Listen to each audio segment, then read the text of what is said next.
హనుమ ఎక్కడ ఉంటారో అక్కడ ప్రాణములు నిలబడతాయి. ఎందుచేత అంటే ఒకరోజు యుద్ధకాండలో ఇంద్రజిత్ యుద్ధం చేశాడు.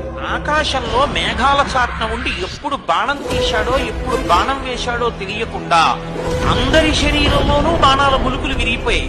కొన్ని లక్షల మంది చనిపోయారు. కొన్ని లక్షల మందికి కాళ్ళో చేతిలో విరిగిపోయాయి. రామలక్ష్మణులు కూడా పడిపోయారు నేల మీద. ఆ పడిపోయిన రోజున బ్రహ్మాస్త్రానికి కట్టుబడడు కాబట్టి ఇంద్రజిత్ బ్రహ్మాస్త్రం వేసి విడిపోతే హనుమ ఒక్కరే బ్రహ్మాస్త్రమునకు కట్టుబడరు కాబట్టి ఆయన లేచారు.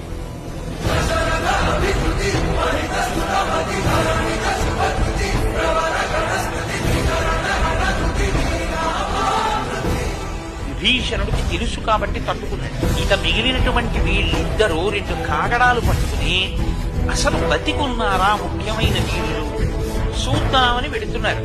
పెద్దవాడు అని జాంబవంతుడి దగ్గరికి వెళ్ళారు. కనురెప్ప పైకెత్తడానికి లేదు జాంబవంతుడికి. అలా కొట్టేశాడు ఇంద్రజిత్. పడిపోయి ఉన్నాడు ఆయన పెద్దవాడు.